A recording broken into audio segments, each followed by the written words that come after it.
నమస్తే, welcome to NH TV. అంతర్జాతీయ సమాజం ముందు పాకిస్తాన్ని ఒంటరి చేయగలిగింది భారత్. సుమారు 59 మంది ఎంపీలు 7 బృందాలుగా విడిపోయి 33 దేశాలకు వెళ్ళి ఉగ్రవాదం విషయంలో భారత్ యొక్క వైఖరి ఇది అని చెప్పడం మాత్రమే కాదు, మాకు రాజకీయంగా సైద్ధాంతికంగా ఎన్ని విభేదాలు ఉన్నప్పటికీ కూడా నేషనల్ సెక్యూరిటీ విషయంలో, దేశ సమగ్రత విషయం వచ్చేసరికి మేమందరం ఒక్కటిగానే ఉంటాం అని మన యొక్క ఐకమత్యాన్ని కూడా ప్రపంచానికి చాటి చెప్పగలిగింది మన ఎంపీల బృందం. ఇందులో గొప్ప విషయం ఏంటంటే, ఇండీ కూటమిలోని భాగస్వామ్య పక్షాలైనటువంటి ఆ పార్టీలకు చెందినటువంటి ఎంపీలు కూడా ఉండడం. ఒకప్పుడు మోదీ సర్కార్ని, ప్రధానమంత్రి మోదీ గారిని చాలా తీవ్రంగా వ్యతిరేకించినటువంటి ఎంపీలు కూడా ఉన్నారు. పచ్చగడ్డ వేస్తే భగ్గుమనేటువంటి పరిస్థితి అంత తీవ్రంగా వ్యతిరేకించినటువంటి ఎంపీలు కూడా ఈ రోజున భారత్కి అంబాసిడర్లుగా ప్రపంచ దేశాల్లో పర్యటించి తమ వాణిని, తమ గళాన్ని వినిపిస్తున్నారు. ఇక్కడ ప్రధానంగా AIMIM MP chief Asaduddin Owaisi గురించి కూడా మాట్లాడుకోవాలి ప్రత్యేకించి. అసదుద్దీన్ ఓవైసీ తాజాగా బహ్రెయిన్లో పర్యటించారు, కువైట్లో పర్యటించారు. పాకిస్తాన్ యొక్క ద్వంద్వ వైఖరిని ఎండగట్టారు. పాకిస్తాన్ స్టూపిడ్ జోకర్స్ అంటూ కూడా అటు షహబాజ్ షరీఫ్ని కానీ, ఆర్మీ చీఫ్గా ఉన్నటువంటి ఆసిమ్ మునీర్ని కానీ వీళ్ళు ఒక స్టూపిడ్స్ జోకర్స్ అంటూ కూడా పాకిస్తాన్ని ఎండగట్టారు. పాకిస్తాన్ పిఎంని చీవాట్లు పెట్టారు. ఈ అసదుద్దీన్ ఓవైసీలో ఈ మార్పు ఎలా వచ్చింది, ఇది ఎలా మనం గమనించాలి, ఏ కోణంలో అర్థం చేసుకోవాలి, ఈ అంశాన్ని గురించి మాట్లాడదాం. కాస్త నాతో స్టూడియోలో అందుబాటులో ఉన్నారు రాజకీయ విశ్లేషకులు మురళీ మనోహర్ గారు.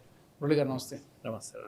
చాలామంది ఎంపీలు వెళ్ళారు, టీఎంసీ నుంచి, కాంగ్రెస్ పార్టీ నుంచి సల్మాన్ ఖుర్షీద్, శశి థరూర్, ఇంకా మనీష్ తివారీ, ఇట్లా టీఎంకే నుంచి కూడా కనిమొలి లాంటి నేతలు. చాలా ఒక ఏమంటారు అద్భుతంగా జరిగింది. ఇలాంటి ప్రయత్నం గతంలో ఎప్పుడు జరగలేదు. ఇది కేంద్ర ప్రభుత్వాన్ని అభినందించాల్సిందే. ఈ రాజకీయాలను పక్కన పెట్టి వాళ్ళు కూడా కలిసి రావడం నిజంగా ఆ ఎంపీలందరినీ కూడా అభినందించాల్సిందే. సో ముఖ్యంగా నాకు ఆశ్చర్యంగా అనిపించింది ఏంటంటే, శశి థరూర్ రావడం నేను పెద్దగా ఆశ్చర్యపోలేదు. పలు సందర్భాల్లో శశి థరూర్ రాజకీయాలకు అతీతంగా స్పందించారు. ఈ యొక్క విషయం రాహుల్ గాంధీకి, కాంగ్రెస్ పార్టీ అధిష్టానానికి నచ్చలేదు. So I'm not surprised at that. But పర్టికులర్గా అసదుద్దీన్ ఓవైసీ ఈయన తాజాగా కువైట్లో మాట్లాడినటువంటి మాటలు మీరు ఎలా చూస్తారు? ఓవైసీని నంబర్ 1 ఎనిమీ ఆఫ్ బీజేపీగా చూస్తాం మనం. జనరల్గా కూడా ఆ విహెచ్పి, ఆర్ఎస్ఎస్ను తప్పకుండా విమర్శిస్తాడు, ఆయన విమర్శించకుండా ఉన్నాడు అని అనుకుంటాం. కాకపోతే ఓవైసీ బహుశా ఇలాంటి పరీక్ష ఎప్పుడైనా వచ్చిందో రాలేదు, కానీ దేశం కోసం బయటికి వెళ్ళి మాట్లాడడం అనే ఒక అవకాశం ఆయనకు వచ్చినప్పుడు ఆయన స్పందిస్తున్న తీరు అమోఘంగా ఉంది. మొత్తం భారతే ఆశ్చర్యపోతుంది. ఆయన ఈయన లోపల ఇంత దేశభక్తుడు ఉన్నాడు అనేది అనిపిస్తుంది. ఇప్పటికైతే మనకు ఏది ఏమన్నప్పటికీ కూడా, గుడ్ ఆర్ బ్యాడ్, ఇప్పుడున్న పరిస్థితుల్లో ఆయన మీరు చెప్పినట్టు ఇస్లామిక్ కంట్రీస్లో వెళ్ళి అక్కడ మాట్లాడుతూ పాకిస్తాన్ను ఒక జోకర్గా వర్ణించారు. ముఖ్యంగా ఆయన సందర్భం కూడా తీసుకున్న సందర్భం మనం కూడా చూసాం. బహుశా టీవీలో అందరం ఒక ఫోటో ఏదో ప్రజెంట్ చేశారు. ఎవరు ఆసిమ్ మునీర్ ఎవరికి షరీఫ్కు ప్రజెంట్ చేస్తున్నారు. అయితే వండర్ఫుల్ ఇది ఏంటంటే ఆయన అబ్జర్వేషన్, ఓవైసీ అబ్జర్వేషన్ చాలా బాగుంది. ఆ ఫోటో ఏమి ఇస్తున్నాడు అంటే, పాకిస్తాన్ భారత్ పైన యుద్ధం చేసి గెలిచింది అన్నంత దీంట్లో ఆడ ఎయిర్ స్ట్రైక్స్ చేస్తున్న ఫోటో కదా ఇచ్చింది. అది ఎక్కడ ఇస్తున్నాం, ప్రపంచం అంతా చూస్తుంది మీరు ఇచ్చే ఫోటో. అది చైనా ఎప్పుడో యుద్ధంలో లాంగ్ బ్యాక్ చేసినటువంటి యుద్ధంలో లేకపోతే వాళ్ళ ప్రదర్శనలో దేంట్లో ఎయిర్ స్ట్రైక్ చేసినటువంటి దృశ్యం అది ప్రపంచం అంతా తెలుసు. ఇది ఎవరిది అనేది. మీరు సాధించని విజయాన్ని ఎక్కడనో ఒక ఫోటో తీసుకొచ్చి, అరే మీరు జోకర్స్ అయిపోయారు, మీరు ఈ ప్రపంచం స్టూపిడ్స్ అయిపోయారు అని చెప్పేసి అవహేళన చేస్తూ చాలా చాలా బాగా మాట్లాడాడు. పైగా ఆయన ఇంగ్లీష్ కూడా అద్భుతమైన ఇంగ్లీష్తో he made fun of it and seriously criticised Pakistan. ఓ రకంగా చెప్పాలంటే బట్టలు కూడా తీశాడు మొత్తం ప్రపంచం ముందర పాకిస్తాన్. చాలా అద్భుతంగా మాట్లాడు. అవే కాకుండా మిగతా విషయాలు కూడా ఆయన ఎఫ్ఏటిఎఫ్ విషయంలో కూడా గ్రే లిస్ట్లో పెట్టాలి పాకిస్తాన్ అనే డిమాండ్ చేశాడు. సో ఇలాంటివన్నీ కూడా ఉన్నట్టుగా చక్కగా పెహల్గాం విషయంలో చాలా సీరియస్ అయ్యాడు ఆయన. పైన చేసిన దాడిని, ఉగ్రచర్యలను బాగా తీవ్రంగా ఖండించాడు. ఒక ముసల్మాన్గా కనపడలే ఆయన, భారతీయుడిగా, అద్భుతమైన భారతీయుడిగా మాట్లాడాడు. కనుక ఈ మొత్తం ఎపిసోడ్లో అందరినీ ఆకర్షిస్తున్నది ఓవైసీ ఉపన్యాసము, పాకిస్తాన్ గురించి నిలదీయడం అని. అలాగే మీరు అన్నట్టుగా ఓవైసీతో పాటు మిగతా వాళ్ళు కూడా మీరు తరూర్ గారి విషయంలో మనం ఏమి పెద్దగా ఆశ్చర్యపోము. కానీ డిఎంకే ఇంట్లో నుంచి వచ్చిన కనిమది ఇక్కడ ఆల్ పార్టీ మీటింగ్లో వచ్చి కూర్చున్నది, తర్వాత తాను కూడా వెళ్ళి దేశాన్ని రిప్రజెంట్ చేస్తూ ఉంది.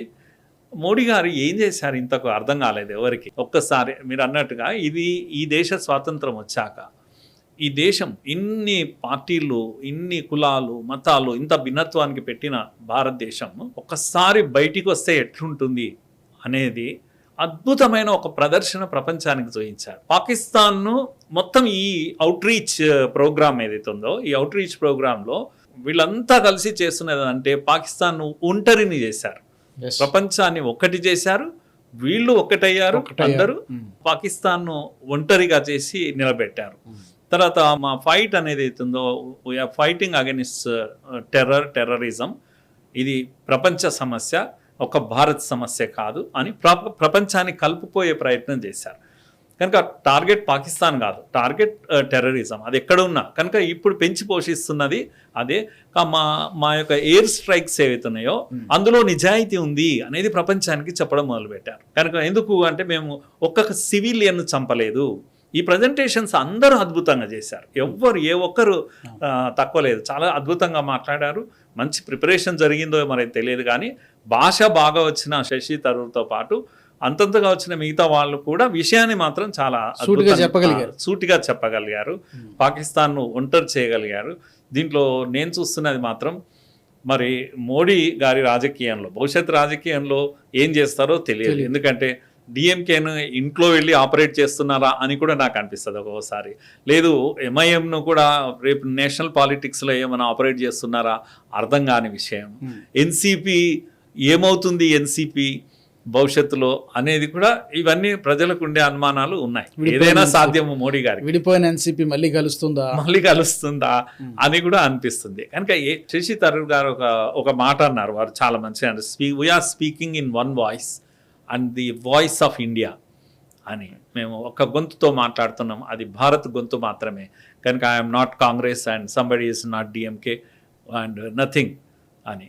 We fight rigorously at home, no doubt. ఇంట్లోకి వస్తే ఏమైనా అనుకుంటాం, కానీ మేమంతా ఒకటే గొంతుతో మాట్లాడుతున్నాం అని ఏదైతే థరూర్ గారు మిగతా వాళ్ళు ఇచ్చిన మెసేజ్ ఏదైతుందో ఒళ్ళు పులకిస్తుంది ఒక్కోసారి. నా దేశమా ఇంత ఐక్యంగా ఉందా అనేది అనిపించింది. కనుక ఇది ఒక వండర్, ఇది భారతదేశం సాధించినటువంటి ఒక వండర్, అందరినీ ఒకటి చేసినటువంటి ఒక ఘనత మోడీ గారికి తప్పకుండా దక్కుతుంది. దీంట్లో పొలిటికల్ గెయిన్స్ మనం చూడదు, పొలిటికల్ గెయిన్స్ ఉన్నప్పటికీ లేనప్పటికీ.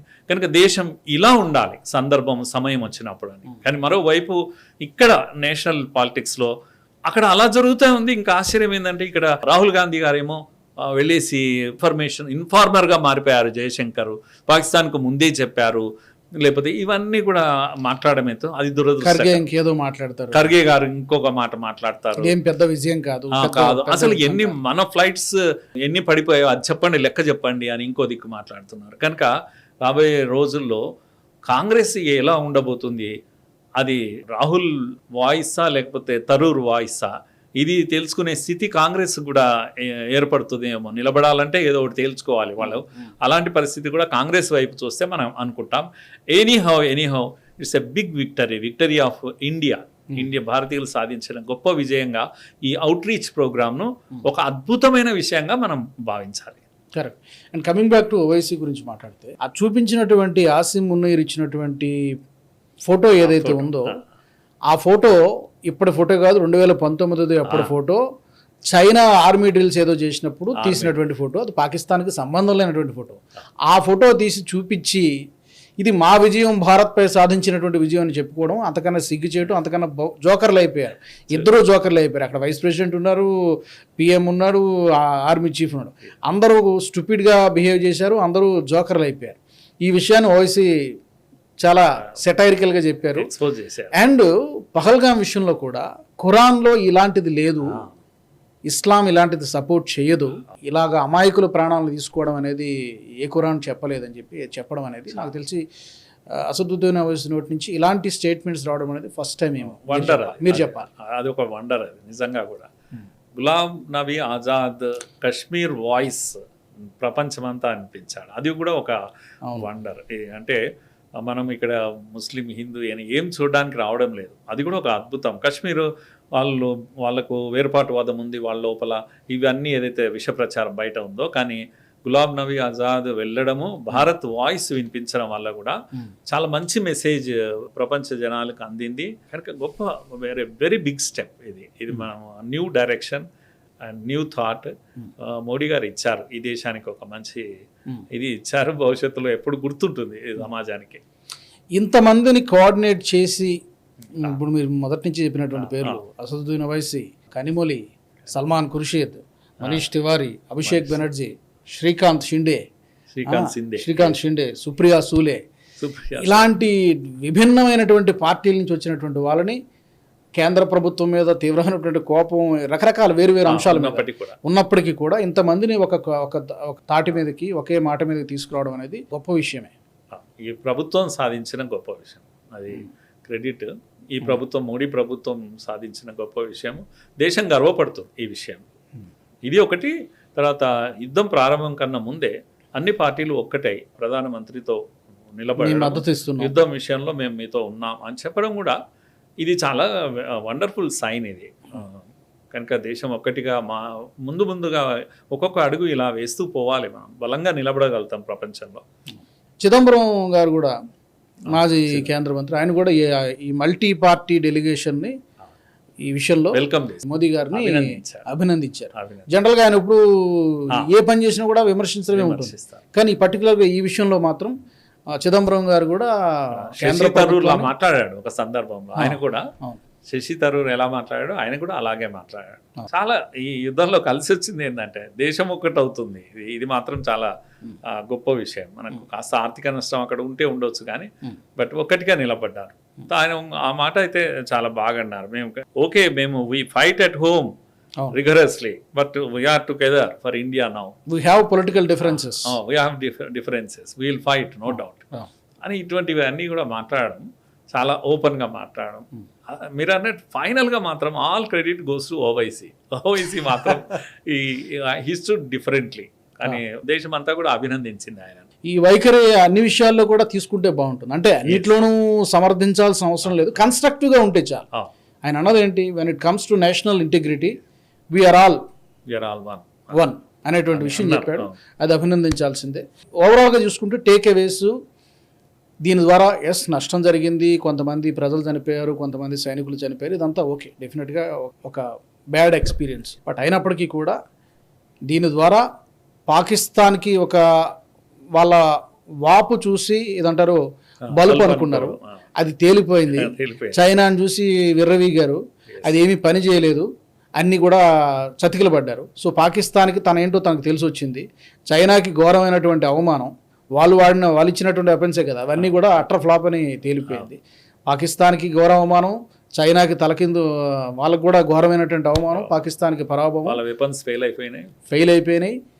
వీటన్నిటికీ మించి మీరు చెప్పినట్టు మేమంతా ఒక్కటిగా ఉంటాం దేశ సమగ్రత విషయంలో, మన ఐకమత్యం అనేది ప్రపంచ దేశాలన్నిటికీ కూడా చాటి చెప్పారు. సో ఇన్ని విషయాలు జరిగాయి ఈ పహల్గామ్. సో ప్రతి భారతీయుడు కూడా గర్వించదగినటువంటి విషయం. Thank you. ఇదే స్పిరిట్ని కొనసాగించాలని కోరుకుందాం, ఇలాంటి సందర్భాలు వచ్చినప్పుడు అయినా అట్లీస్ట్ రాజకీయ నాయకులందరూ కూడా. Thank you so much Murali గారు, ధన్యవాదాలు. మరి ఈ అంశానికి సంబంధించి మీ కామెంట్స్ని కూడా ఈ విపక్ష నేతలు, వివిధ రాజకీయ పార్టీలకు చెందినటువంటి ఎంపీలు తమ యొక్క గళాన్ని సరిగ్గానే వినిపించారా? అసదుద్దీన్ ఓవైసీ కావచ్చు, మిగతా ఎంపీలు అందరూ కూడా మీ అభిప్రాయాన్ని కామెంట్స్ రూపంలో మీరు తెలియచేయవచ్చు. NHTV nationalist hub group of ఛానల్స్ని సబ్స్క్రైబ్ చేసుకోండి. జాతీయవాద జర్నలిజాన్ని ప్రోత్సహించండి. జై హింద్.